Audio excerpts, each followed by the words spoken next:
Hello everyone, I'm Asmita ma'am. And I'm Suchetna ma'am. And welcome to Narayana Educational Institutions. The students, how are you all? And the $1,000,000 question, how was your social studies paper? Well, students, let us know in the comment section कि आपका paper कैसा रहा. Was it easy, medium or difficult? So students, you might be thinking, what are we doing today? As you can see, we are going to solve the social science paper. Right. So students, बहुत लोगों के concerns थे कि ma'am MCQ section बहुत difficult था. So students, don't worry, stay tuned for the video because here we are going to break down the question paper for you all and provide you with the answers. So let's get started with the history and economics section and ma'am will take it from there. So let's start with Set 1, Section 1, History and Economics questions. First question, which one of the following regions became a part of unified Italy in 1866? थोड़ा tricky question है, but the answer to this is Venetia. Because ये book में directly नहीं है, but थोड़ा सा tricky है, but you can guess, you can do by elimination. Let's move to the next question. Read the following reasons of migration of people from Europe to America till the 19th century and choose the correct option. Now यहाँ पे हमें क्या देखना है? Reasons देखते हैं चलिए. Poverty and hunger, correct. Slaves for sale is not correct. Widespread of disease is correct. Religious conflicts and persecution, correct. So यहाँ पे option हो जाएगा 1, 3 and 4. 1, 3 and 4. So option C is the correct answer. Let's move to the next question. Okay. Third question is the author of Book of Marvels is who? Now this is another tricky question I must say क्योंकि directly book में नहीं है. तो यहाँ पे भी आपने पढ़ा होगा मार्को पोलो के बारे में, कोलंबस के बारे में, वास्को डा गामा के बारे में, लेकिन Alfred Crosby we did not come across. लेकिन अगर आप थोड़ा सा पिक्चर्स देखोगे, एक चैप्टर में इस बुक का पिक्चर है, तो actually the correct answer is Marco Polo. थोड़ा सा ट्रिकी है आई नो, बट क्या कर सकते हैं. Let's move to the next question. Assume you are doing research on 15th century print culture. Which of the following would be the significant advantage of your research? ये थोड़ा सा समझने वाला question है. Easier access to rare manuscripts won't be necessary. ठीक है. 15th century मतलब 1400s, उस टाइम पे बाइबल प्रिंट हुआ था. ठीक है. Reduced need for libraries is also not a good option. Increase in ability to copy text by hand, not a good option. So mostly this is the correct answer. Increased speed and accuracy of print should be the correct answer. But again, quite tricky. Next question. Okay. Study the following table related to World Human Development Index and answer the questions given below. एक तो table आना ही था. So यहाँ पे options क्या क्या है? India, Myanmar, Nepal, Pakistan. So यहाँ पे देखो नंबर्स भी दिए हुए हैं. सो यहाँ पे नंबर सबसे कम मतलब रैंक सबसे हायर किसका है? इंडिया का है. सबसे higher rank 130.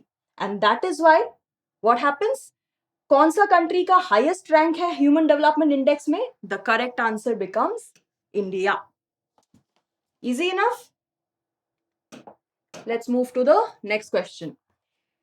X lives in a town. He cultivates flowers along with animal husbandry. The work of X will fall under which sector of the economy? Now यहाँ पे क्या हो रहा है देखो, flowers, animal husbandry. ठीक है, तो आपको क्या लगता है? ये तो काफी easy question था. The answer to this is correct. Primary sector. Let's move to the next question. Okay. Now I know the picture is not very clear, but जितना मुझे समझ आ रहा है, it is a manufacturing industry. So the question is, look at the given picture and answer the question that follow. The work being done in the picture falls under which sector of the economy? Primary, quaternary, secondary, tertiary. Now यहाँ पे अगर ये एक manufacturing industry है, तो यहाँ पे primary तो कभी भी नहीं होगा, right? It should be what? It should be secondary. Secondary should be the correct answer, right? Moving to the next question. The work of which of the following comes in the secondary sector of the economy? Now अभी आप ये दो option आप देख लो, bee keeper और fisherman, ये दो तो डायरेक्ट प्राइमरी हो गए, like bee and fish directly deal करने वाले। सो यहाँ पे रह गया क्या दो ऑप्शंस, मनी लेंडर और बास्केट वीवर। मनी लेंडर तो कभी भी नहीं होगा, right, it's a service. So यहाँ पे क्या हो जाएगा, basket weaver is the correct answer. Let's move to the next question. Okay, question 18 is, why does it become difficult for farmers in rural areas to take loans from government banks? Read the following reasons and choose the most appropriate option. Now, government banks से यहाँ पे दिक्कत क्या होती है? तो lack of collateral is definitely a point, right? Complicated procedure is also a point. We saw some examples in NCRT जहाँ पे बहुत सारे forms fill out करने होते हैं, बहुत सारे procedures रहते हैं. High cost of borrowing from government banks, that is not right. So of course this is wrong. Lack of awareness can be a reason. So it has to be 1, 2 and 4. So 1, 2 and 4, like C is the correct answer. Okay, let's move to the next option. Question 19. Which of the following groups in urban India depend on informal sources to meet their credit needs? This is a very important question and ये आपके NCERT में एक diagram के जैसे दिया हुआ है, it's a pie chart. So I understand if you got a little confused, लेकिन अगर आप वो डायग्राम देखोगे then you will see poor households and households with few assets both depend on informal sources to meet their credit needs. ठीक है, तो यहाँ पे राइट आंसर क्या है? Right answer is both. Both poor households and households with few assets is the correct answer. Okay, moving to the next question. Okay, next, two statements 1 and 2 are given below. Read the statements carefully and choose the correct option. Rapid improvement in technology has been one major factor to stimulate the globalization process, which is correct. This has made a much faster delivery of goods across distances possible at lower cost, which is also correct.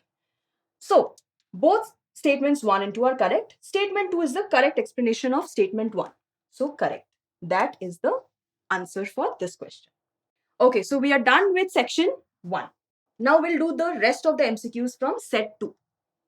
Okay, first question, by which organization the Human Development Report is published? So ये तो काफी easy direct question है. That is UNDP, United Nations Development Program. I hope you all got that correct. Next, find the odd one out. Ye again is one of the tricky questions. So if we see, if what I feel is यहाँ पे private और public corporations के ऊपर depend कर रहा है ये.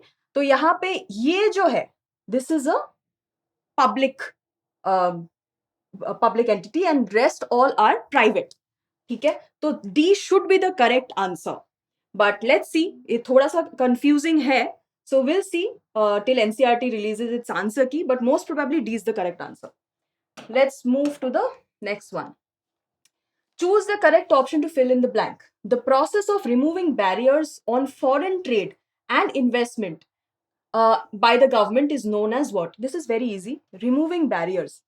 यही तो आपका clue है सबसे बड़ा, liberalization. Right? It's a direct definition based question. Let's move to the next one. Two statements are given below. They are assertion and reason. Read both the statements and choose the correct option. तो यहाँ पे first statement क्या है? Most of the jute industry in India is located in a narrow belt along the banks of Hooghly River, which is correct. India is the second largest exporter of jute, which is also correct. लेकिन यहाँ पे A and R are true. R is the correct explanation of A. How can this be? India is the second largest exporter of jute, be the reason for this, that jute industry is located in the banks of Hooghly. That is not the reason, right? So यहाँ पे क्या हो जाएगा? Both A and R are true, but R is not the correct explanation of A. So this should be the correct answer, option B. Moving to the next question. The germs of which disease paved the way for Europe's conquest of America in the later half of the 16th century? This is a very easy question, right? I hope you got that right because it is smallpox. Okay, option B. Let's move on. Okay. In reference to the Germania allegory, the olive branch around the sword symbolizes which of the following? This is again a direct question and I hope you got that right because ये पूरा chart के form में NCERT में दिया हुआ है. ठीक है? The answer to this is willingness to make peace. Which of the following newspapers is related to Bal Gangadhar Tilak? Very easy question. We all expected this kind of questions. Answer is Kesari. Okay, let's move on. Arrange the following historical events in chronological order and choose the correct option. तो ये काफी अच्छा सवाल है history का. ठीक है, arrange करना है आपको क्रोनोलॉजिकल ऑर्डर में. तो ये ऑप्शन क्या क्या है? बरदौली, रावलत, चंपारण, खेड़ा. अभी सबसे पहले हमको पता है कौन सा हुआ था, चंपारण, राइट. फिर आ गया खेड़ा, राइट, 1718. फिर आ गया रावलट, 1919. फिर ये हुआ था 1920s में, बरदौली सत्याग्रह, करेक्ट. तो फर्स्ट कौन सा आ गया? 3, right. 3, 4, 2, 1. So option D should be your correct answer. Let's move on. Why is it not easy to get loans from the formal sector? Read the following reasons and choose the most appropriate reason option. So ये भी थोड़ा सा I would say not complicated, a little tricky because you might get confused with the options. So यहाँ पे correct answers are 2, 3 and 4. Option B. That is because availability of banks is a question. We know for sure availability of collateral is like a reason. Long and complicated loan process is also a reason. Awareness of borrower can be a reason. So this is the first, like we think that option number B is the correct answer. Let's move to the next one. Identify the sector on basis of the following characteristics and choose the correct option. The objective of this sector is to earn profit. So यहाँ से तो सबसे बड़ा clue आपको मिल ही गया होगा. Then sector is owned by a person or company. It's just the definition of it. It's very simple. Tata Iron and Steel is the example. इससे easy तो कुछ नहीं हो सकता. It's private sector, right? Option 10. Option D. Let's move on. Okay, now we have a data related question. Of course, we had to have it. Data related to an imaginary country is given below. Study these data and answer the question that follows. So question क्या है? The attendance percentage of this country of the age group of 14 and 15 years is. So आपको बस ये वाला data लेना है. ठीक है? Forget about the rest of the data. Just focus on this data. ठीक है? You will get it by, this is a net attendance. This is total population into 100, which is what? Which is 80%. Okay, let's move on. Okay, so we are almost here to section B. Okay, let's start with our 2 markers. Explain the role of anti-colonial movement. This is set 1, by the way. Explain the role of anti-colonial movement in the rise of modern nationalism in India. Now I understand why you might get confused here, क्योंकि question जो है वो काफी उल्टा वे से frame किया गया है, but आंसर काफी सिंपल है. एंटी कॉलोनियल मूवमेंट के बारे में आपको यहाँ पे लिखना है. ठीक है, तो यहाँ पे आपका सिंपल आंसर यही होगा, पीपल बिगैन डिस्कवरिंग. यहाँ पे यूनिटी के बारे में लिखना है. ठीक है, कि कैसे वो लोग स्ट्रगल कर रहे थे with colonialism and sense of being process. तो यहाँ पे आपको शेयर्ड बॉन्ड के बारे में लिखना है. ठीक है, कि कैसे डिफरेंट ग्रुप्स साथ में आके they protested against the British. ठीक है, and then you can take any 2 examples of any movements. It can be non cooperation, it can be civil disobedience, it can be anything. ठीक है, तो it's very simple. Let's move on. Why did Gandhi ji say Satyagraha is pure soul force? Explain by giving 2 arguments. Again, I think answer simple है, but question framing थोड़ा सा intelligent way में किया गया है, because you might get confused कि ये pure soul force क्या है. Answer is just to give features of सत्याग्रह. गांधी जी सत्याग्रह का फीचर देना है. ठीक है, अगर क्वेश्चन समझ में भी नहीं आया, सिर्फ सत्याग्रह के बारे में लिख के आए हो तो करेक्ट है. ठीक है, तो यहाँ पे आप में क्या लिखना है? सत्याग्रह का मेन जो फीचर्स था, पावर ऑफ ट्रूथ. ठीक है, एंड यहाँ पे नेक्स्ट पॉइंट था क्या? Non violence. ये 2 जो पॉइंट है यही सबसे इंपॉर्टेंट पॉइंट है. एंड देन बेसिकली यही मैंने वापस रिपीट करवाया कि dharma of non violence unite all Indians. So यहाँ पे ये तो फीचर्स अगर आपने लिख लिया ना, more than enough. Next, how did the process of liberalization initiated in India in the 1990s promote globalization? Explain. This is a very direct question. ठीक है, तो यहाँ पे आंसर क्या होगा, क्या क्या किया था लिबरलाइजेशन ने टू प्रमोट ग्लोबलाइजेशन. एक तो बैरियर्स जो थे फॉरेन ट्रेड में, फॉरेन इन्वेस्टमेंट्स में, those were removed to a large extent. And liberalisation of trade businesses are allowed to make decisions. तो यहाँ पे क्या हो गया, ये जो बिजनेसमैन थे, ठीक है, तो they started taking decisions freely and they could import and export whatever they wanted, and that promoted globalization. ठीक है, so it's a very direct question. Next, we are almost here towards section C. Okay, this one. Tribal peasants interpreted the message of Mahatma Gandhi and the idea of Swaraj in yet another way. Explain the statement in the context of non-cooperation movement. ये direct book का सवाल है. ठीक है, क्योंकि यहाँ पे आपको बस एग्जाम्पल के साथ बताना है ये सीताराम राजू की कहानी. ठीक है, तो यहाँ पे क्या हुआ था, वी हैव टू मेंशन कि he was inspired by Gandhi जीज नॉन कोऑपरेशन मूवमेंट, लेकिन ही परसुएडेड पीपल. उन्होंने क्या क्या मतलब परसुएड किया था, खादी पहनने के लिए, गिव अप ड्रिंकिंग. ठीक है, but how was it different than Gandhi जीज idea of swaraj is here that he did not believe in the use of force. ठीक है, मतलब he believed in the use of force, not non-violence. So he did not believe in Gandhiji's idea of non-violence. He believed in basically using force. So we can take the example, Goodem rebels attacked police stations, attempted to kill British officials, carried on guerrilla warfare. आपको यही चीज जो पूरा incident था वो लिखना है. ठीक है, next let's move on. Explain the difference between public and private sector of Indian economy with example. ठीक है, ये भी काफी डायरेक्ट सवाल है, मतलब private public it's the most expected question. ठीक है, चलिए देखते हैं पब्लिक सेक्टर में आपको क्या क्या पॉइंट्स आप I hope you haven't missed those points. So government owns, तो ये सबसे इंपॉर्टेंट पॉइंट हो गया. पब्लिक सेक्टर में क्या होता है, government owns most of the assets. ठीक है, और जो सर्विसेज भी देते हैं that is provided by the government. Next, private ownership में क्या होता है कि प्राइवेट सेक्टर में ओनरशिप ऑफ एसेट्स डिलीवरीज कौन लेता है, प्राइवेट इंडिविजुअल्स और companies. Now, always, I hope you have supported your points with examples. So यहाँ पे रेलवेज का एग्जाम्पल आप ले सकते हो, पोस्ट ऑफिस का एग्जाम्पल आप ले सकते हो फॉर पब्लिक सेक्टर, एंड यहाँ पे आप टाटा आयरन एंड स्टील ले सकते हो, रिलायंस ले सकते हो for private sector. So examples.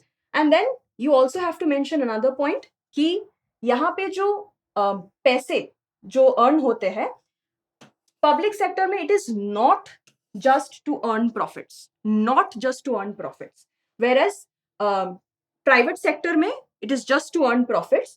Governments में क्या होता है, public sector में raise money through taxes and meet expenses on the service rendered by it. So जो भी पैसे वो collect करते हैं they give it back as services to the public. That is also a major difference.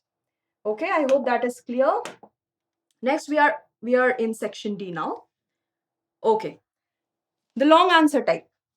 Analyze the significance of the Napoleonic Code in the making of administrative system rational and efficient. A direct question again. This is a very important question. So यहाँ पे answer में हमें क्या क्या लिखना है, और I hope you have mentioned some of these points. So just go through it. तो यहाँ पे सबसे इंपॉर्टेंट तो आपको मेंशन करना है कि कब हुआ था ये.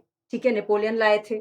ठीक है, फिर रैशनल, यहाँ से आपका आ जाता है मेन पॉइंट. फर्स्ट पॉइंट आएगा यूनिफॉर्मिटी इन लॉज. ठीक है, कि यहाँ पे जो है डिफरेंट रीजन्स ऑफ फ्रांस में अलग अलग रूल्स थे, अलग अलग लॉज थे, बहुत कंफ्यूजन होता था. ठीक है, और यहाँ पे इस कोड ने क्या किया था, एक सिंगल लीगल सिस्टम इंट्रोड्यूस किया था. ठीक है, सो मोर और less they had basically eliminated inconsistencies. Next, we should also mention abolition of feudal privileges, a very important point of this code.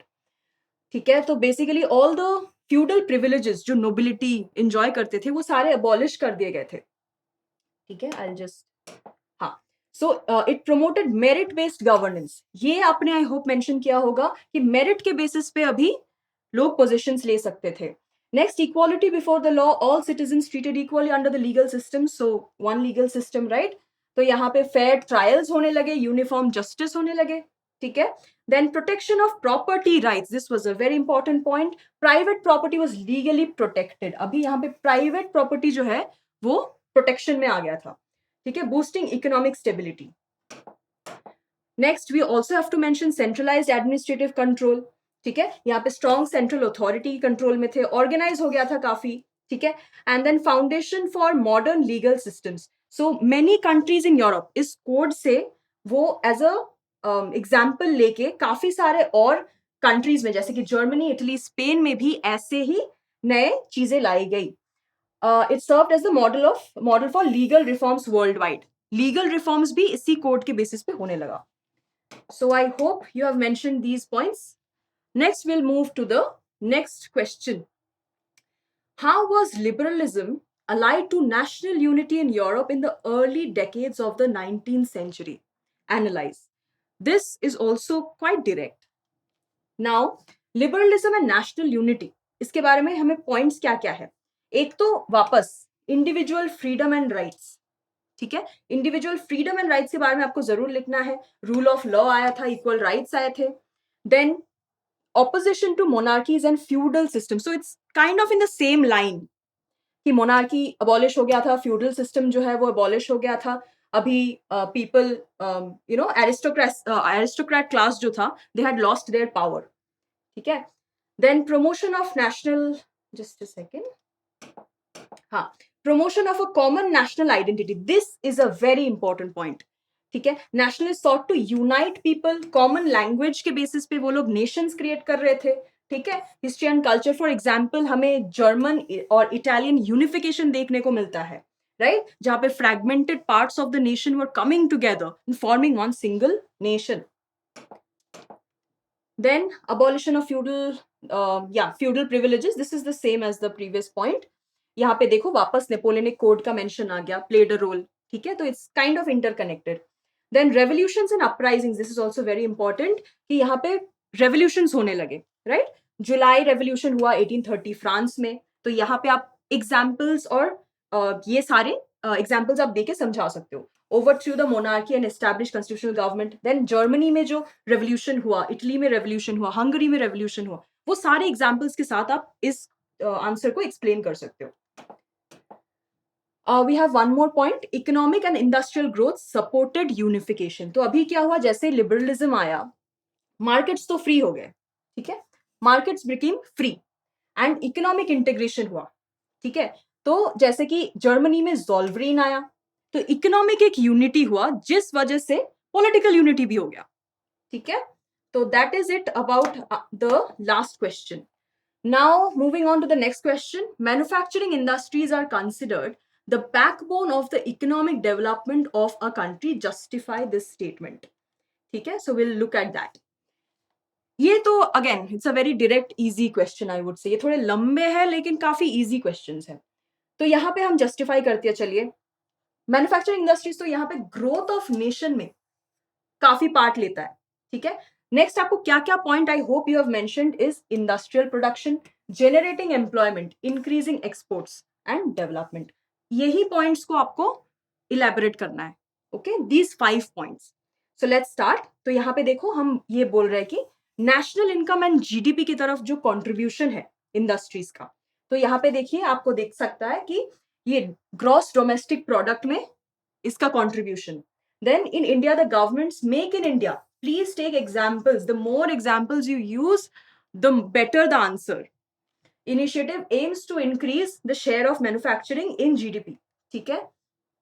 Next point is very, very important. That is employment generation. ठीक है? Industries create large scale employment opportunities for skilled and unskilled workers.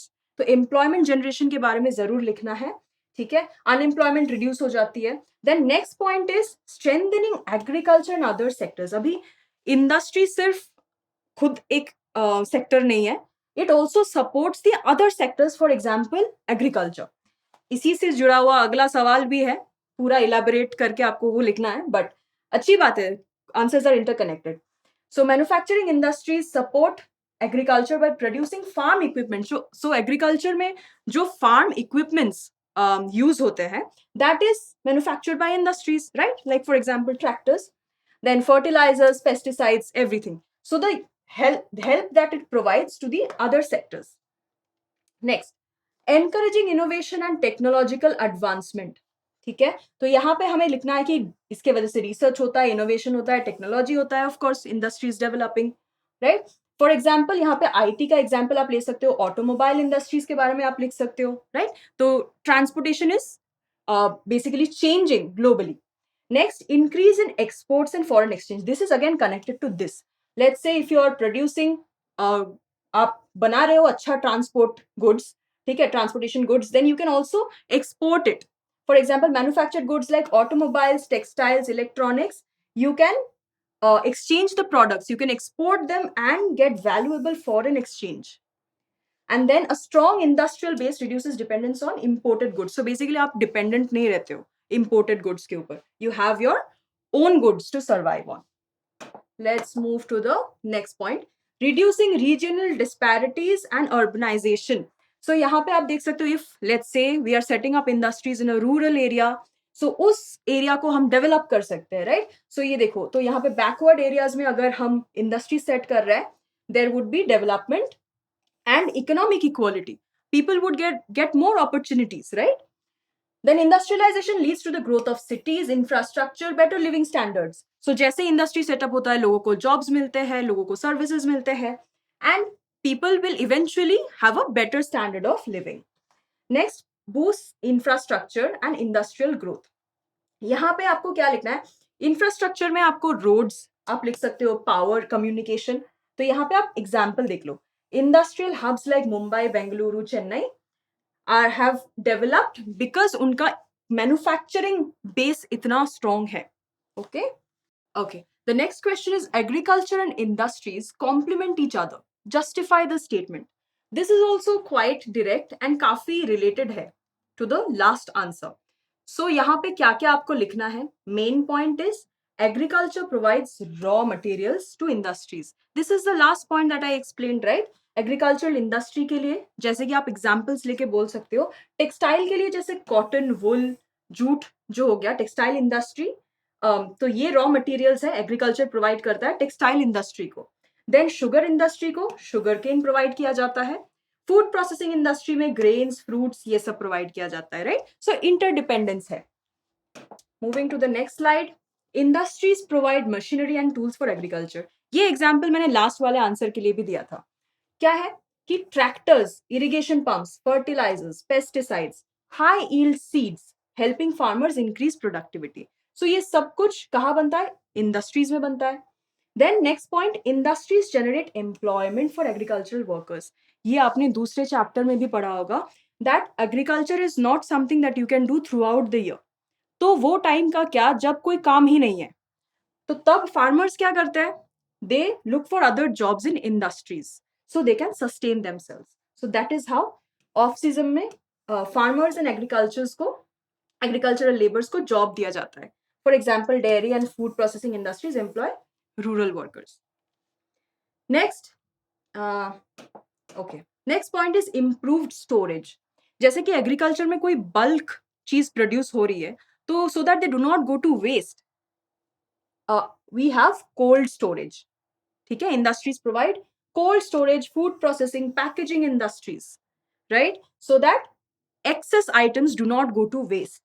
Then better transportation facilities, roads, railways, warehouses allow agricultural products to reach markets on time. Next point, export growth and foreign exchange earnings. So agriculture and industries contribute to exports. ये हमने last वाले point में बताया था, last वाले answer में, ठीक है, कि कैसे इंपोर्ट एक्सपोर्ट से फॉरेन एक्सचेंज बढ़ता है. Let's move to the last point, rural development and economic growth. So यहाँ पे रूरल डेवलपमेंट वापस सेम चीज कि इंडस्ट्रियलाइजेशन अगर होता है तो फार्मर्स को बेटर इनकम मिलेगा, बेटर लिविंग स्टैंडर्ड मिलेगा.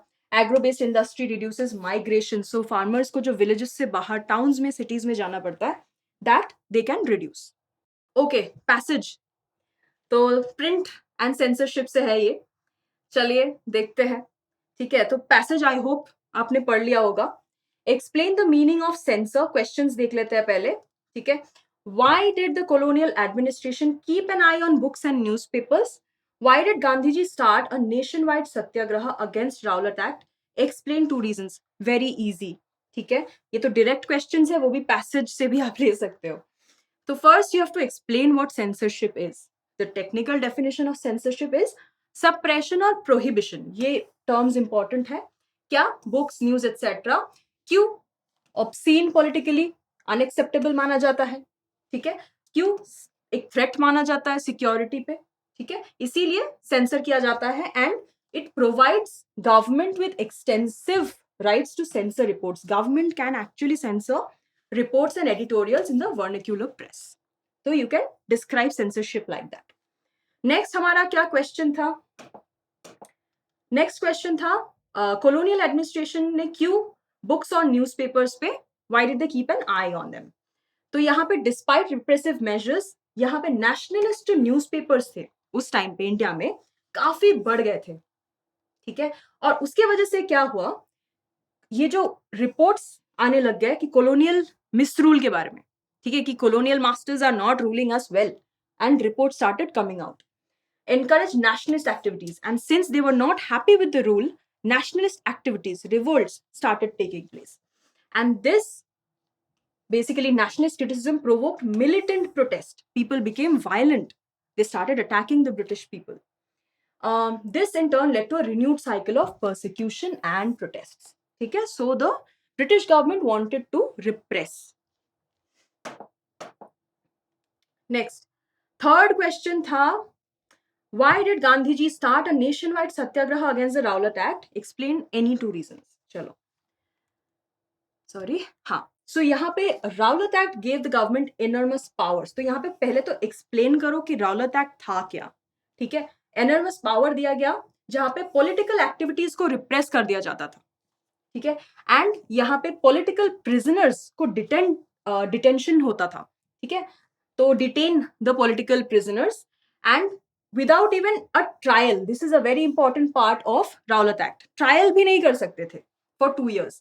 Now Mahatma Gandhi wanted a non-violent civil disobedience against such laws. ठीक है, तो महात्मा गांधी's approach was non-violent.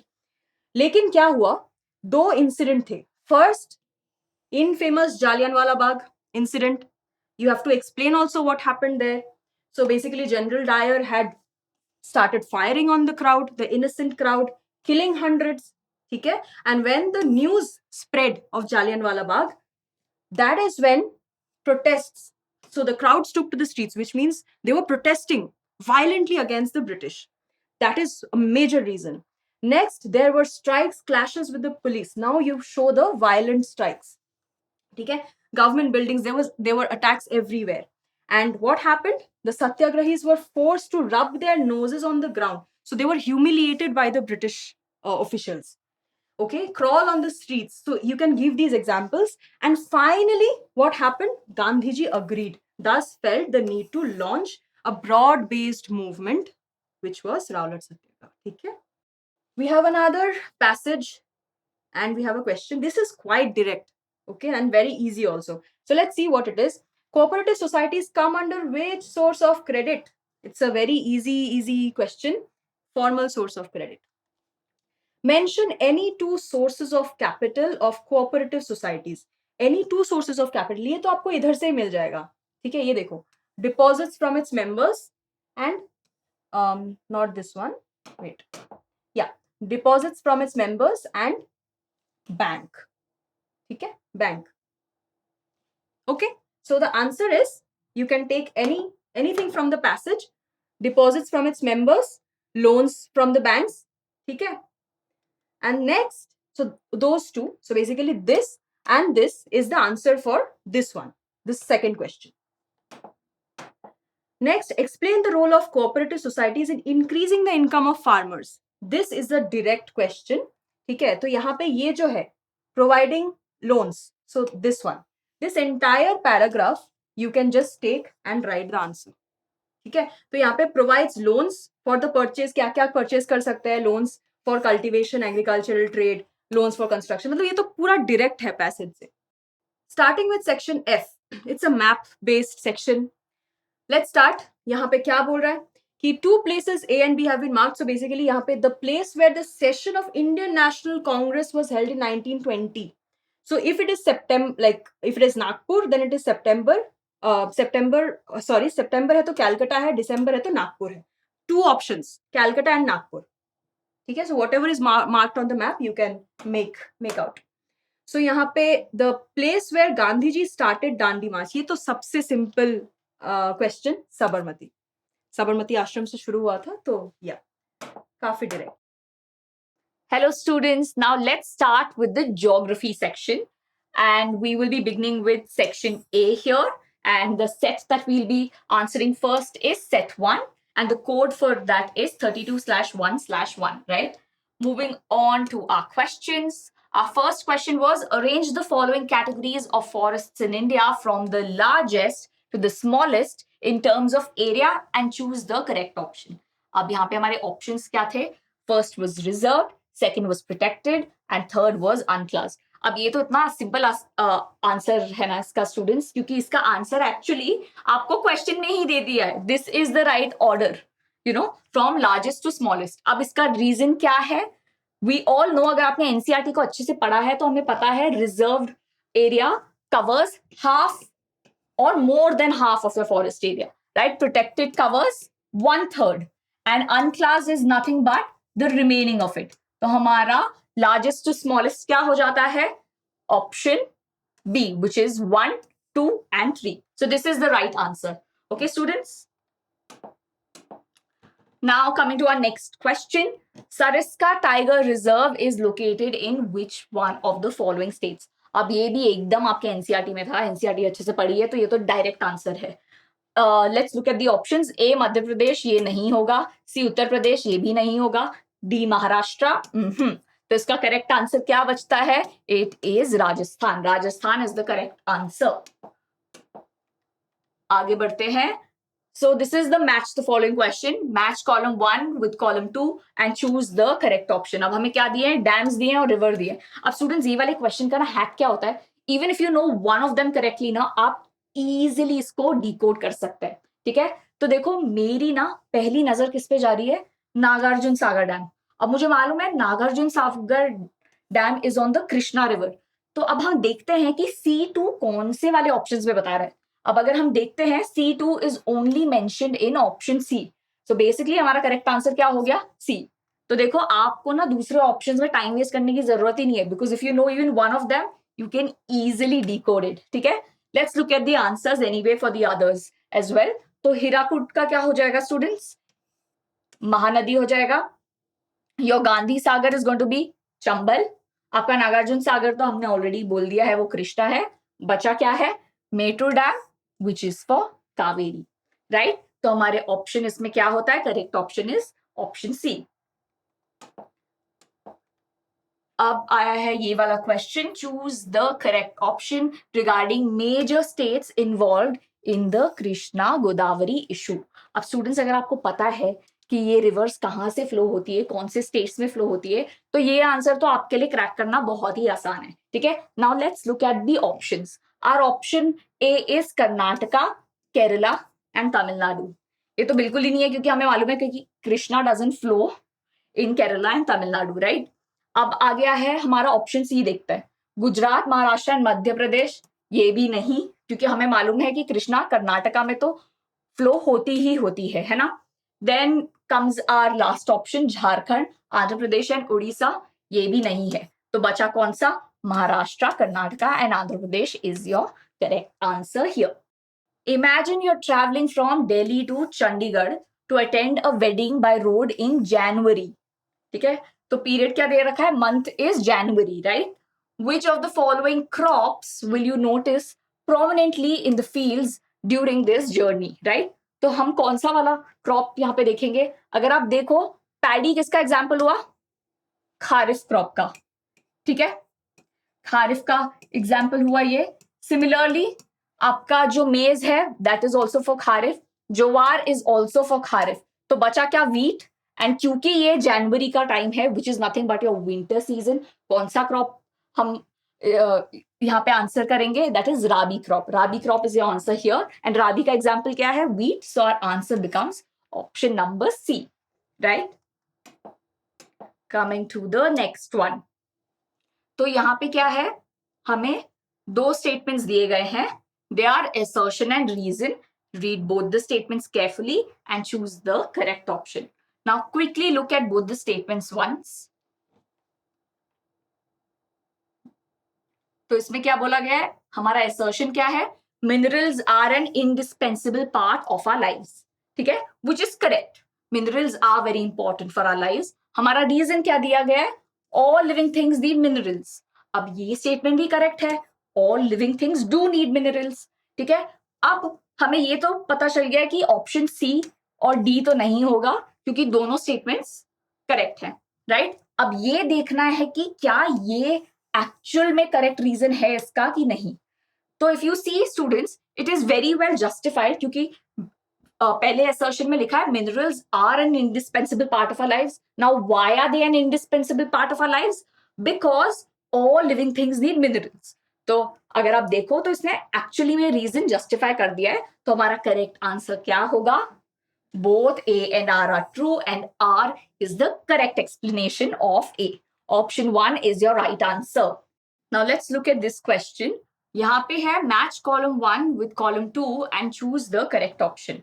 ठीक है, तो यहाँ अगर हम देखते हैं मिनरल्स दिए हुए हैं एंड उनके मेजर माइंस. तो अगर आप देखो आयरन ओर कहाँ मिलता है? चंद्रपुर में, ठीक है.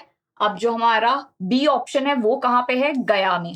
Okay, then your bauxite is available in Maikala और बचा coal which is nothing but your Singrauli. तो अगर आप यहाँ पे देखो कौन से ऑप्शन में ये केटर कर रहा है, that is option number A, which is A is 3, B is 1, C is 4 and D is 2.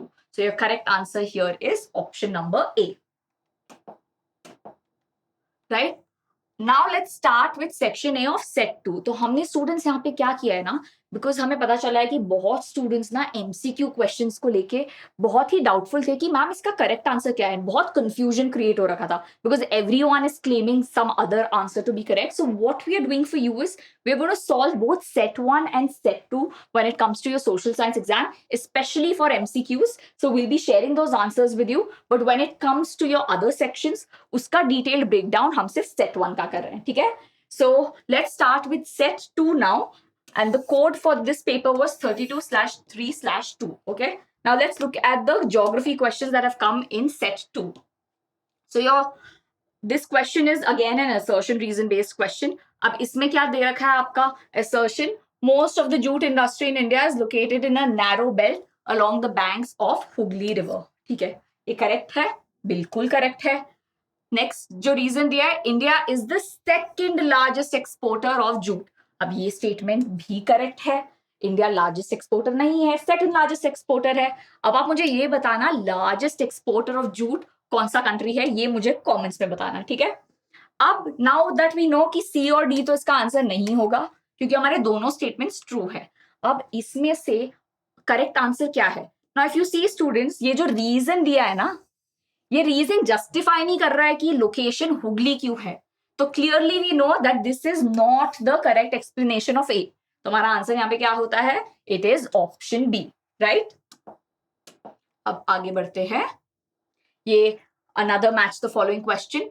अब हमें मैच करने हैं हमारे wild life sanctuaries with their location. तो हमें मालूम है जो सरिस्का वाइल्ड लाइफ सेंचुरी है वो है राजस्थान में, ठीक है. कॉर्बेट नेशनल पार्क है डी उत्तराखंड में. अब स्टूडेंट्स इसका मैं एक हैक बताऊं. अब देखो मैंने ना सबसे पहले देखा कॉर्बेट नेशनल पार्क. अब मुझे मालूम है कॉर्बेट नेशनल पार्क का जो सही आंसर है वो है उत्तराखंड. तो आपको ये देखना है कि कौन से ऑप्शंस में डी को 1 के साथ मैच किया गया है. Now if you see, D is matched with 1 only in one option which is nothing but option B. तो by default अगर आपको और तीनों के आंसर्स नहीं भी पता है, ठीक है, अगर आपको नहीं मालूम है उनके लोकेशंस क्या है, just by knowing that one answer you can crack the answer here. So the answer for this one is going to be option number B because we know Sariska is in Rajasthan. B is for option number 3. Manas is in Assam.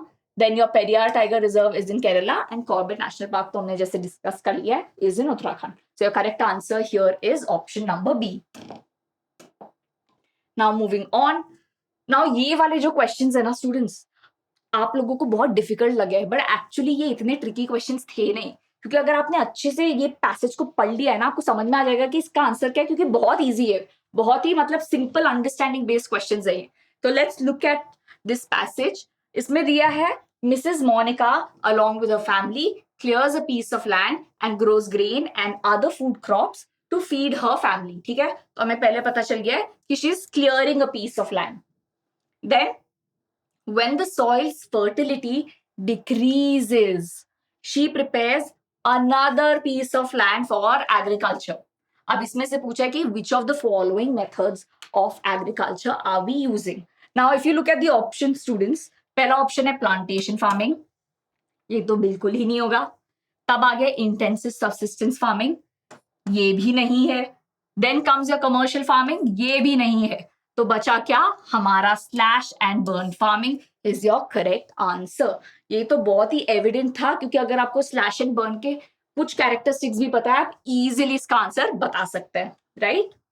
Now let's look at section B, which is our very short answers. Like I'd mentioned before, we will be discussing set 1 in detail when it comes to all the sections, right? Let's move on to our questions. So the question that was asked was, explain any two problems of the global ecology arising due to indiscriminate use of resources। अब हमें मालूम है ये very short answer है, तो आप कोई भी 2 पॉइंट स्टूडेंट्स मेंशन करोगे, आपको इसके मार्क्स मिल जाएंगे। तो what are those 2 points? You can either talk about global warming, you can either talk about ozone layer depletion, you can either talk about environmental pollution और लैंड डिग्रेडेशन। इन चारों में से आप किसी भी 2 पॉइंट्स को अच्छे से एक्सप्लेन कर दो, तो आपको इसके 2 मार्क्स आराम से मिल जाएंगे, right? Coming to our next question, it is section C. तो ज्योग्राफी से सेक्शन बी में सिर्फ एक क्वेश्चन पूछा गया था। Now this is a section C which is for short answer type questions. अब देखते हैं कि क्या क्वेश्चंस आए थे ज्योग्राफी से, right? Again another passage based question, you can quickly have a look at it. अब मैंने आपको क्या बताया था स्टूडेंट्स, अगर आपने मेरा पिछला वीडियो देखा होगा, इसमें मैंने आपको हैक बताया था, जो भी आपके पैसेज बेस्ड क्वेश्चंस है ना, the minute that you are reading just underline and highlight the key points, क्योंकि उससे क्या होता है आपको आइडेंटिफाई हो जाता है कि ये क्वेश्चन का आंसर इन्हीं की पॉइंट्स में से कहीं ना कहीं होगा, ठीक है? So let's quickly go through this passage. तो पैसेज क्या बता रहा है? Rinja lived with a family in a small village at the outskirts of Diphu in Assam. ठीक है, ये इन्फॉर्मेशन हमें पता हो या ना हो, इससे कोई फर्क नहीं पड़ता है, that's okay. She enjoys watching her family members clearing, slashing and burning a patch of land for cultivation। Very important information। She often helps them in irrigating the fields with water running through a bamboo canal from the nearby spring। She loves the surroundings and wants to stay here as long as she can, but this little girl has no idea about the declining fertility of the soil and her family's search for a fresh patch of land in the next season। तो students, अगर आपने ये पढ़ लिया है, बहुत easily understandable है ये पैसेज, आपको पता चल जाएगा कि कौन से टाइप ऑफ फार्मिंग के बारे में यहाँ पे बात हो रही है, ठीक है? So what type of farming is Rinja's family doing here? which is nothing but your shifting cultivation। slash and burning को और क्या बोलते हैं? shifting cultivation। बट यही shifting cultivation का स्टूडेंट्स और टर्म्स भी है that we use in north eastern part of India, right? अब वो वाली टर्म क्या है जो हम north eastern part of India में रेफर करते हैं, वो वाली टर्म आप मुझे बताएंगे इन द कमेंट सेक्शन, ठीक है? Now let's look at the second part of the question. Describe any two of its characteristics, right? अब स्टूडेंट्स, बाय चांस अगर आपको इसके 2 कैरेक्टरिस्टिक्स याद नहीं भी आ रहे हैं और आपको लग रहा है कि यार इसके कैरेक्टरिस्टिक्स क्या थे, ध्यान क्यों नहीं आ रहे हैं, तो आपको चिंता करने की जरूरत ही नहीं है, क्योंकि ये पूरे पैसेज में आपका आंसर है, राइट? तो ये वाले क्वेश्चन का answer is clearly given in the passage, and where is the answer? The parts that I have highlighted. तो स्लैश एंड बर्न का क्या कैरेक्टरिस्टिक्स होता है students? We know that we first cultivate one patch of the land, and after that we move to the other patch of land for cultivation। And why do we do that? So that the soil gets a chance to replenish its fertility, right? ताकि उसकी fertility decrease ना हो। That's why we move from one patch of land to the other patch of land for cultivation। तो वो आपका answer clearly इस passage में given है। बाय चांस अगर आपको याद नहीं आ रहा है, पैसेज को पढ़ो और कैरेक्टरिस्टिक्स लिख लो। तो चलिए let's look at a long answer type question which has been asked from geography. तो हमारे पास ये इंटरनल चॉइस वाला क्वेश्चन है, but we'll be solving both of these for you. ठीक है, तो पहला वाला जो क्वेश्चन है that is manufacturing industries are considered the backbone of the economic development of a country, not justify the statement. ठीक है, अब इसका answer students, if you remember मेरे प्रीवियस वीडियो में मैंने आपको बताया था कि लॉन्ग आंसर टाइप क्वेश्चंस में आपको क्या करना है. आपको पहले तो एक मेंटल पिक्चर बना देनी है अपने आंसर की, और आप अपने आंसर को कैसे लिखोगे in that 3-part formula of your introduction, main part and conclusion. चलिए अब देखते हैं ये स्ट्रक्चर में हम ये वाले आंसर को कैसे लिखेंगे. Right, so we know that manufacturing industries play a crucial role in the economic growth of a nation by boosting industrial production, generating employment, increasing exports, and promoting overall development. They contribute significantly to a country's GDP, infrastructure, and technological advancement. तो आपने बहुत clearly यहाँ पे introduce कर दिया है कि ये कैसे इकोनॉमिक डेवलपमेंट को बूस्ट करता है. ठीक है, अब जो पॉइंट्स हैं यहाँ पे आप, क्योंकि आपको मालूम है ये 5 मार्क का क्वेश्चन है तो मिनिमम आपको 5 पॉइंट तो लिखने होंगे. Now I have listed out the points. अब पॉइंट्स क्या हैं इसके? Contribution to national income and GDP is one. Then employment generation, you can talk about how manufacturing industries are leading to a lot of employment generation, not just in urban areas, but also in rural areas, right? Then strengthening agriculture and other sectors. How are they strengthening agriculture? By providing all the machinery that is needed to enhance our agricultural productivity, right? Then encouraging innovation and technological advancements. Then your increase in exports and foreign exchange earnings, reducing regional disparities and urbanization. Then comes your next point, boosts infrastructure and industrial growth. The development of industries improves infrastructure like roads, power and communication. Basically, आप यहाँ पे example दे रहे हो कि how is it boosting our infrastructure and industrial growth. Last में आपका ये conclusion है which says this way the economic strength of a country is measured by the development of manufacturing industries. तो ये आपका हो गया है पूरा 5 मार्क का लॉन्ग आंसर टाइप क्वेश्चन का answer. Right, now let's look at the second question का आंसर जो आपकी इंटरनल चॉइस में पूछा गया था. That agriculture and industries complement each other, justify the statement. अब हमें पता है कि एग्रीकल्चर और industries go hand in hand. Right, you can't take agriculture and industries in isolation. Why? Because agriculture provides you with raw materials and then industries work on that and provide you with machinery and transportation. Right, now let's look at this answer. इसका answer क्या होगा? तो हमने जैसे discuss किया था, हम हमारे इंट्रोडक्शन में इंट्रोड्यूस कर देंगे ये आंसर को. Agriculture and industries are interdependent sectors. ठीक है, that support each other in economic development. तो हमने पहले ही क्लियरली बता दिया कि इनको आप सेपरेटली नहीं ले सकते. Right, while agriculture provides raw materials to industries, industries supply modern tools and infrastructure to enhance agricultural productivity. जैसा मैंने बताया आपको कि क्या है, how are they interdependent. Agriculture आपको रॉ मटेरियल्स प्रोवाइड कर रहा है और इंडस्ट्रीज आपको क्या कर रही है, मशीनरी प्रोवाइड कर रही है and tools for agriculture. Right, अब आपके ये 2 पॉइंट्स तो हो गए. आपका तीसरा पॉइंट क्या होगा? Industries generate employment for agricultural workers. Right, आपका फोर्थ पॉइंट हो जाएगा improve storage and transportation. Development of industries ने क्या किया है, इंप्रूव किया है हमारे स्टोरेज और ट्रांसपोर्टेशन को, जिससे हम आराम से फूड सप्लाईज को बिना किसी नुकसान के ट्रांसपोर्ट कर सकते हैं because of cold storage facilities. Right, then our next point is rural development and economic growth. अब इसमें हम क्या एक्सप्लेन करेंगे? Industrialization in rural areas provides farmers with better income, infrastructure and living standards. The development of agro-based industries reduces migration to cities by offering jobs locally. Right? अब हम इसको conclude कर देंगे by restating the fact that this way their mutual dependence, there is a lot of mutual dependence and they're not exclusive, because if they're exclusive to each other then it might not impact the overall development of the nation that much. Right, because they're dependent on each other, there is a sort of interdependence. That's why our overall progress of the economy is quite high. Right, So this is your long answer type question ka answer for this particular question. With that, we have come to the end of all the questions that were asked from geography, and now we will move on to political science. So students, let's look at the questions that appear for political science. So we'll be starting with section A, set 1, and the code is 32/1/1. So the first question that was asked was, Belgium solved its problem of majoritarianism by strengthening which of the following types of government?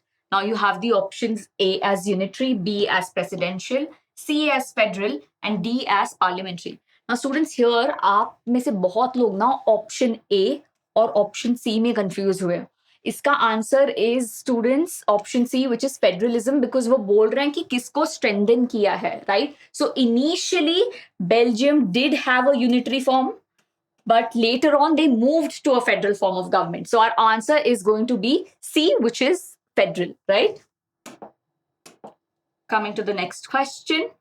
अब यहाँ पे दिया है choose the correctly match pair from the following. So students, अगर आप political science का paper देखे ना फेडरलिज्म चैप्टर से, तो काफी क्वेश्चंस पूछे हैं. मतलब आपका concept of federalism has to be very clear, right? Now let's look at these options. तो बोला गया है कि कनाडा इज यूनिटरी, विच इज गलत. Canada actually follows a federal form of government. Bolivia को फेडरल बोला, ये करेक्ट नहीं है, ये रॉन्ग है, क्योंकि फेडरल फॉलो नहीं करते हैं वो, they follow unitary, right? Then they've stated Australia is a unitary form of government. This is again wrong because Australia also follows a federal form of government. तब बचा हमारा लास्ट ऑप्शन. तो इनमें से कौन सा करेक्टली मैच पेयर है? Spain follows federalism and this is the correct option, right? Moving to our next one. Okay. So यहाँ पे क्वेश्चन दिया गया है कि which of the following are the main components of a political party? Choose the correct option. अब यहाँ पे इन्होंने आपको ऑप्शंस दिए हैं, आपको बताना है कि इनमें से कौन से हैं जो कंपोनेंट्स है पॉलिटिकल पार्टी के.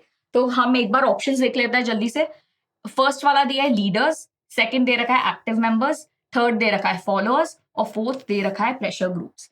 नाउ स्टूडेंट्स, यहाँ पे भी ना काफी बच्चों ने यहाँ पे गड़बड़ करी है, क्योंकि वो कंफ्यूज हो गए कि प्रेशर ग्रुप्स पार्ट रहेगा कि नहीं रहेगा, राइट? तो यहाँ पे ना स्टूडेंट्स, अगर आपने एनसीईआरटी को बहुत अच्छे से पढ़ा है ना, आप इजीली ये आंसर क्रैक कर सकते हैं, क्योंकि एनसीईआरटी में एक ही लाइन इससे रिलेटेड मेंशन था, प्रेशर ग्रुप से रिलेटेड. पॉलिटिकल पार्टी के चैप्टर में क्लियरली एनसीईआरटी ने एक सेंटेंस मेंशन किया था. जो सेंटेंस अगर आपने समझ लिया है तो आपको इसका आंसर पता होगा कि वो आंसर क्या है. तो यहाँ पे जो हमारा करेक्ट आंसर रहेगा वो है option A, which says that only 1, 2 and 3 are correct. Pressure groups क्यों इसका आंसर नहीं है? Because students, if you have read NCERT thoroughly, NCERT में लिखा है that pressure groups are only an extension of a political party. So they don't form the main component, they are an extension, right? So that's why आपका pressure group answer नहीं होगा. Correct? अब आगे बढ़ते हैं. अब हमने सेट 1 के तो क्वेश्चन सॉल्व कर दिया एमसीक्यू में. Now let's look eight set 2 के questions for political science, right? Code is given here. Let's look at the set 2 questions now. Okay, तो ये वापस से आपका assertion रीजनिंग का क्वेश्चन यहाँ पे आया है. Let's take a quick look at it. तो हमें हमारी स्टेटमेंट दी गई है कि every party in India has to register with the election commission, which is correct. So this is true.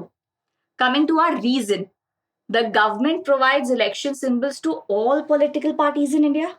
ये कब से होने लग गया? नहीं, this is wrong. पहली बात तो जो इलेक्शन कमीशन है वो प्रोवाइड करता है सिंबल्स, और वो भी सारे पॉलिटिकल पार्टीज को नहीं देता है. It only gives to the recognized political parties, right? तो इसमें क्या होगा हमारा answer? A is true, but R is false. Okay? Let's move to the next one. अब ये है which of the following groups is in majority in Sri Lanka. अब यहाँ पे भी कई बच्चों ने ना ऑप्शन ए और ऑप्शन बी को लेके गड़बड़ करी है, बट इसका correct answer is Sinhala speaker. Sinhali is majorly Sri Lanka में बोली जाती है. So our correct answer for this is going to be option number B.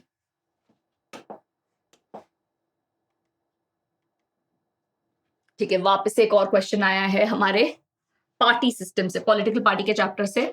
अब यहाँ पे देखते हैं to reform the party system, ठीक है। Which of the following tasks have been made compulsory for the political parties? यहाँ पे question को बहुत ध्यान से पढ़िए स्टूडेंट्स, क्योंकि यहाँ पे आपका मेन कीवर्ड इज कंपल्सरी। कौन सा है इन चारों ऑप्शन में से? Choose the most appropriate option, ठीक है। अब हम जल्दी से ऑप्शंस देखते हैं। तो हमारा फर्स्ट ऑप्शन क्या हुआ है? It is now compulsory for all the political parties to file income tax returns. This is actually correct, ये मैंडेटरी हो गया है। Then comes it is now compulsory for all parties to have 1/3 women candidates. ये students incorrect है, क्योंकि ये अभी तक रेकमेंड किया गया है बट बिल इंप्लीमेंट नहीं हुआ है, तो ये अभी तक मैंडेटरी नहीं है for all the political parties, right. Then let's look at the third option. It is now compulsory for all the political parties to hold their organizational election. Correct. ये सारे political parties को करना है. It is now compulsory for all candidates to disclose information about pending criminal cases against them through affidavit. This is also correct. तो हमारे इसमें से कौन से 3 ऑप्शंस करेक्ट होता है? 1, 3 and 4. और इसमें से कौन से ऑप्शंस में 1, 3 and 4 मार्क किया है? It is option number C. So our correct answer is option number C. आगे बढ़ते हैं.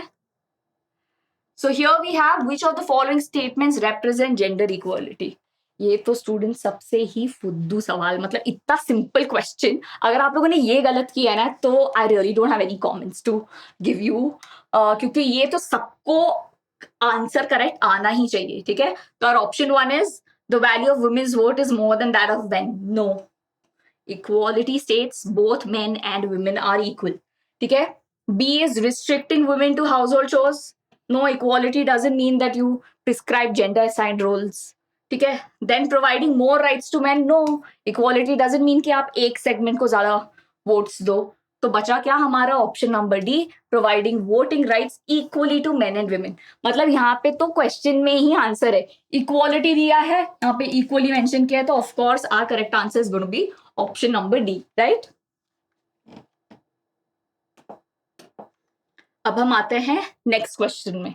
यहाँ पे choose the correctly matched pair from the following, ठीक है। अब आपको कौन सा कॉन्करेंट लिस्ट के अंदर है, स्टेट लिस्ट के अंदर क्या है कैटेगरीज, ये आपको बहुत अच्छे से इसमें पता होना चाहिए, ठीक है। So let's look at our options. हमारे ऑप्शन बी में बोला है concurrent list comes, concurrent list में डिफेंस आता है, which is incorrect because defense comes under union list students, ठीक है।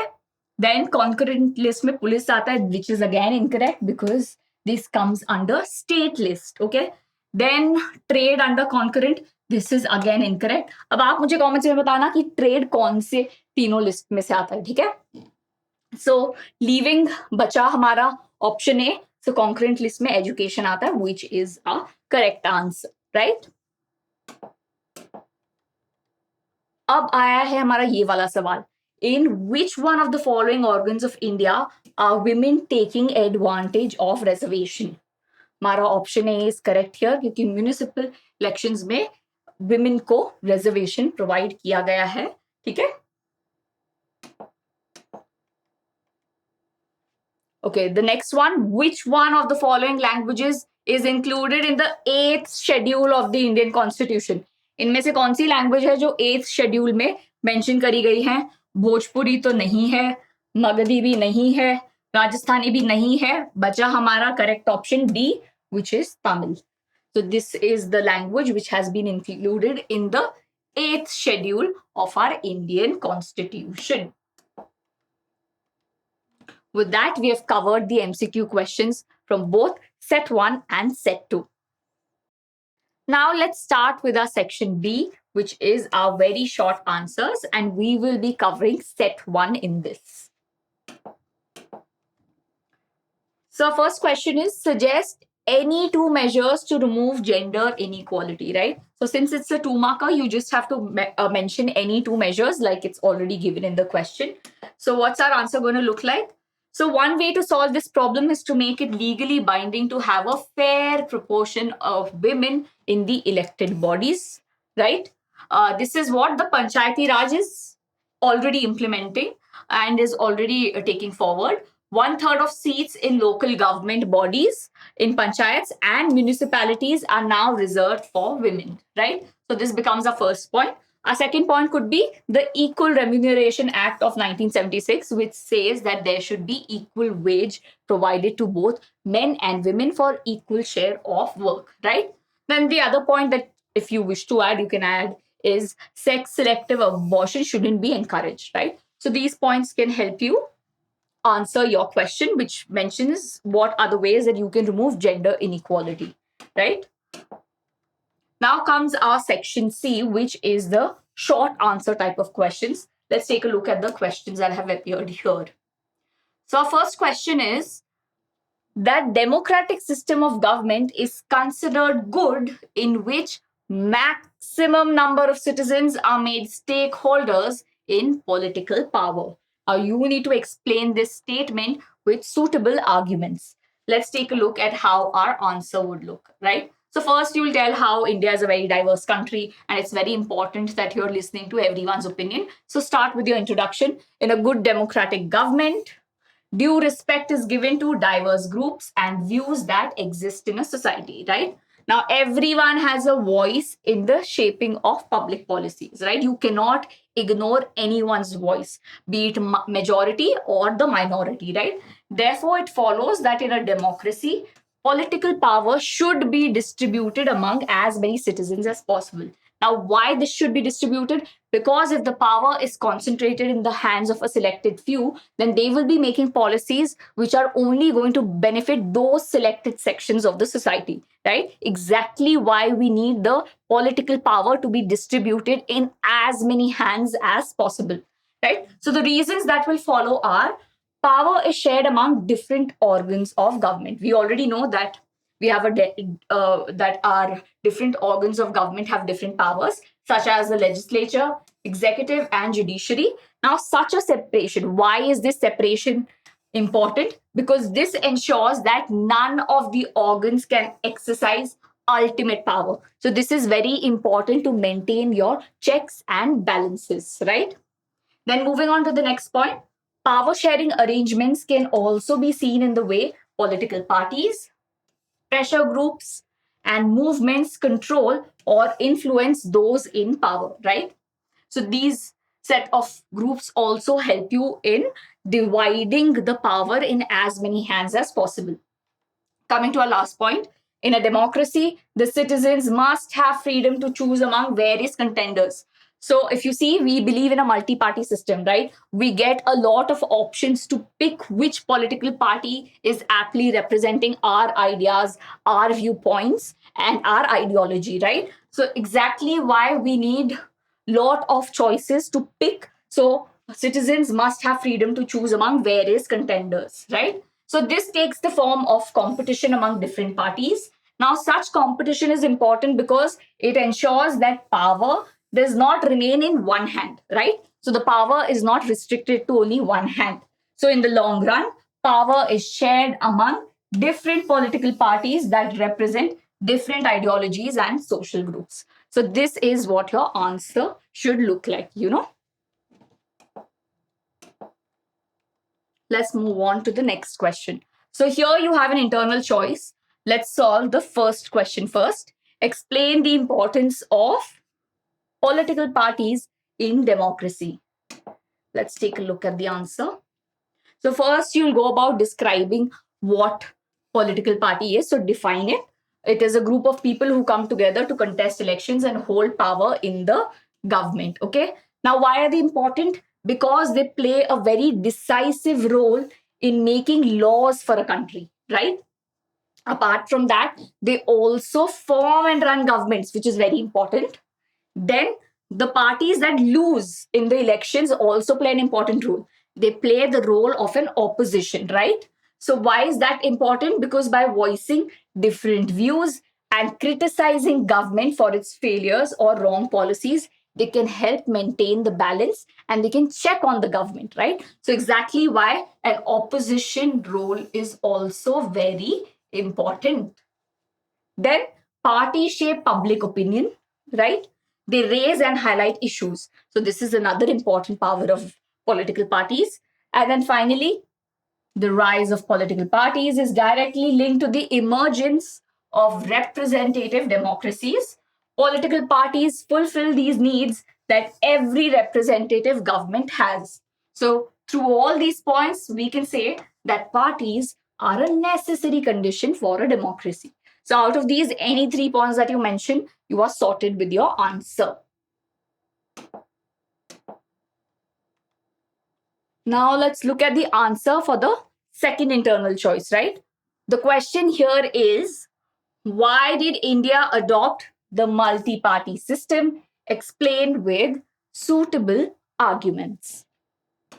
Now, this is how your answer for this is going to look like. You have your points right here. So, you should first mention that any democratic system must allow at least two parties to compete in elections and provide a fair chance for the competing parties to come to power, right? So, in a democratic setup, you can't have just one party contesting elections. You at least need two options, right? So either have two parties or more than two is like even better, right? So in India, we follow a multi-party system where the government is formed by various parties coming together in a coalition, right? So we'll mention the reasons now that India has evolved a multi-party system. That is because the social and geographical diversity in such a large country is not easily absorbed by two or even three parties.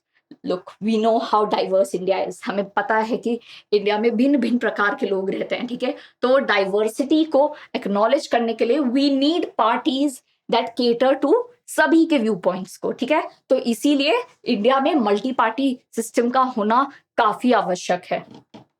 Now let's look at our next point. This system allows a variety of interests and opinions to enjoy political representation, making it ideal and suitable for a diverse country like India. Because we have so many different people in India with different viewpoints and ideologies, we need a party that caters to all of these. So, with that, we've covered our section C. Now, let's move on to section D. All right, so let's look at our long answer type question. So, the first one is explain any 5 bases for assessing the outcomes of democracy. All right, so you just have to state 5 reasons here. Let's look at the answer. So, first of all, like I had mentioned in the long answer type question, structure your answer in an introduction. This is your introduction. Then comes your main part, and then comes your conclusion, right? So, now let's look at the 5 points that you will be answering in this. So, first is political accountability, right? Democracy ensures that leaders are accountable to the people through regular elections, transparency, and checks and balances, right? So, for a leader, it is very important to be accountable of their roles and responsibilities. Next is economic growth and development. Now, a very successful democracy should promote economic progress, reduce poverty, and create job opportunities. Our third point is protection of rights and freedoms. As we know, in a democracy, it is very, very important to safeguard the rights of our citizens, right? So we can see that a fundamental outcome of democracy is safeguarding individual rights, such as freedom of speech, religion, and equality before the law. Our fourth point is going to be equality and social justice. Now, democracy also aims to reduce social and economic inequalities. How? By implementing policies for fair distribution of wealth and opportunities so that wealth and opportunities are not restricted to only a few. Okay. Then our last point is of conflict resolution and political stability. Now we know democracies provide mechanisms for peaceful resolution of conflicts. And what are the ways that they do this? That is through dialogue, legal systems, and negotiation, right? So this way you've covered your 5 points. And after you've mentioned all the 5 points, what you need to do is conclude your answer. So how are you going to do that? The first step towards thinking carefully about the outcomes of democracy is to recognize that democracy is just a form of government, right? It can only create conditions for achieving something. But the main thing lies with the citizens. The citizens have to take advantage of those conditions and achieve these goals, right? So, this is the way that I feel, and I hope that you would have approached your answer. Let's look at the next question, which is again an internal choice question. So, part B is explain any 5 values of democracy. Okay, let's look at our 5 values. Again, this is your intro, this is your main part, and this is your conclusion, right? So, our 5 parts are going to be: first is equality, right? Democracy upholds the principle that all individuals are equal before the law, regardless of race, gender, religion, or socio-economic status. Our second point is going to be freedom. Now, democracy protects fundamental freedoms such as freedom of speech, press, religion, and association. So, all the citizens have these freedoms, right? Then the next part is participation. Now, active participation of citizens in decision making is a key value of democracy, right? This includes voting in elections, engaging in public debates, joining political parties, and holding leaders accountable. So this becomes very crucial from the citizens' point of view, right? Then comes rule of law. Now, what is rule of law? It means that laws apply equally to all citizens, including leaders, right? So there are no separate laws for leaders and for citizens, but there is only one law. So basically, it states that no one, I repeat, no one is above the law.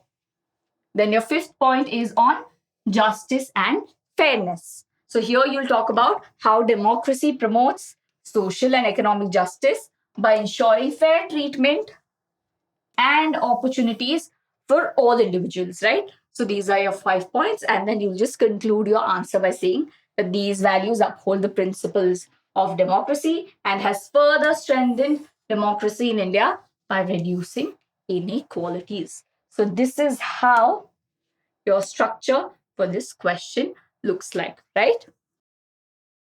Now, coming to our section E, which is our case based questions, let's look at this excerpt. So, students, like I'd mentioned, I'd given you this hack, if you would recall from my previous video, that whenever you're attempting your case based question, first of all, read through the passage very properly, right? And as in when you're reading, underline the key parts, right? So, let's look at this excerpt. So it's mentioned a city called Porto Alegre in Brazil has carried out an extraordinary experiment in combining decentralization with participative democracy. The city has set up a parallel organization operating alongside the municipal council, enabling local inhabitants to take real decisions for their city, right? So this becomes a very important part and very important information that we have got. Nearly 13 lakh people in this city get to participate in making the budget for their own city. Now, the city is divided into many sectors, or what we call wards, right? Each sector has a meeting like that of the Gram Sabha, in which anyone living in that area can participate. There are some meetings to discuss issues that affect the entire city. Any citizen of the city can participate in those meetings, and the budget of the city is discussed in these meetings. The proposals are put to the municipality that takes a final decision about it. All right. So we have read the passage, we have understood it, we have also marked the key information that we think we have received from this passage, right? Now let's look at its question. So the first question that is asked is explain the meaning of participatory democracy. Now this is a very direct question. Remember students, I had mentioned कि case based question में दो type के questions आपसे पूछे जा सकते हैं. One is either factual question और वन इज इधर एन एनालिटिकल क्वेश्चन. अब ये तो फैक्चुअल क्वेश्चन पूछ लिया जो कि डायरेक्ट आपको आपके पैसेज से कॉपी करना है और यहाँ पेस्ट कर देना है. तो हमारे पैसेज में हमें क्या बोला गया है? Participatory democracy is nothing but where the local inhabitants are involved in the decision making process of their city, right? So that is nothing but participatory democracy, right? Now, in the context of separation of powers, the given example defines which type of government. अब यहाँ पे हमने ये पढ़ा है, ये कौन सी type की गवर्नमेंट के बारे में बोल रहा है. अगर आप ध्यान से पैसेज पढ़ेंगे ना, आपको इसका हिंट मिल जाएगा. If you have focused on the word gram sabha, आपको इससे पता चल जाएगा कि we are talking about the local government here, right? So the answer for this is going to be local government. Now the next question that they've asked is describe the structure of the system in India which is almost similar to the above example of Brazil. तो यहाँ पे students, अगर आपको by chance recollect नहीं हो रहा है कि हमारा लोकल सेल्फ गवर्नमेंट का स्ट्रक्चर क्या है, आप यहाँ से भी आइडिया लगा सकते हैं, बिकॉज यहाँ पे आपको हिंट्स दे रखे हैं, ग्राम सभा, मेनी सेक्टर्स और व्हाट वी कॉल वार्ड्स. ठीक है, तो I will tell you how you can connect the same. ठीक है, let's look at the answer for this. So first we looked at the definition for participatory democracy, or part 2 is local government. Now let's look at the third answer. So here it says that the rural local government is popularly known by the name Panchayati Raj. ये हमें पता है. Now each village or a group of villages in some states has a gram panchayat, right? ये भी हमें पता है कि हर village में ग्राम पंचायत होता है. Now what is a gram panchayat? This is a council consisting of several ward members, often called पंच. अब यहाँ पे स्टूडेंट्स देखो ward members यूज किया है, and this is the same term that we've used in the passage also. So you can connect the dots, है ना? And a president or sarpanch. ठीक है. Now अब how are they elected? ये लोग directly elect होते हैं by the adult population living in that ward or village. ठीक है. Now, what is this? What does this body do? It is the decision-making body for the entire village. ठीक है? Then, what you need to mention is the panchayat works under the overall supervision of the Gram Sabha. ठीक है? तो panchayat works under the overall supervision of Gram Sabha. Then, all the voters in the village are its members. Correct. It has to meet at least twice or thrice a year to approve the annual budget of the gram Panchayat. Similarly अगर आप notice करोगे, हमारी ये passage में भी वो किस चीज के बारे में डिस्कशन कर रहे थे? On the financial budget, right? And यहाँ पे भी हमने ये मेंशन कर दिया है कि दे मीट ट्वाइस और thrice a year to approve the annual budget, right? And to review the performance of the Gram Panchayat. Similarly अब आप क्या बोलोगे? ये तो लोकल गवर्नमेंट का आपने बता दिया है जो कि रूरल एरियाज में है. Now you can mention that similarly the local government bodies exist in urban areas as well. And what are they called? They are called municipalities that are set up in towns, right? So this is going to be your answer for the structure which is similar to that of Brazil. With that, we have cracked our case-based question. And moving on to our last and final section, which is the map-based section. ठीक है, तो हम quickly इसमें political science और geography के maps discuss कर लेते हैं. ठीक है, यहाँ पे हम देखते हैं. तो पहला क्वेश्चन जो पूछा गया था वो था leading state in production of jute. ठीक है, ये आपके ज्योग्राफी से जो क्वेश्चन आया था, इसमें से लीडिंग स्टेट कौन सा है जो प्रोडक्शन ऑफ जूट में है?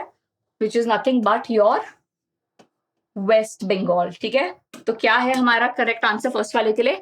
वेस्ट बंगाल. ठीक है, now moving on to the next question. Atomic power plant located in Gujarat क्या है? Kakrapar. Which is the atomic power plant located in Gujarat? Kakrapar. ठीक है, then iron and steel plant located in Jharkhand जो आपको लोकेट करना है. अब इसमें से आप बोकारो या जमशेदपुर किसी को भी मार्क कर सकते हैं. ठीक है, then comes your Shri Guru Ramdas ji international airport कहाँ लोकेटेड है? This is located in Amritsar. ठीक है, तो आपके मैप के जो आंसर्स होते हैं वो है ये: 1 वेस्ट बंगाल, 2 काकरापार जो एटॉमिक पावर प्लांट है, देन जमशेदपुर और Bokaro, then comes your Amritsar जहां पे आपका इंटरनेशनल एयरपोर्ट है. So with that, students, we have come to the end of our social science paper analysis, right? अब आप मुझे क्विकली कमेंट सेक्शन में पूरा एनालिसिस देखने के बाद ये बताना कि आपके कितने स्कोर्स बन रहे हैं, ठीक है? With that, we wish you all the very best for your upcoming exams. Thank you for joining us.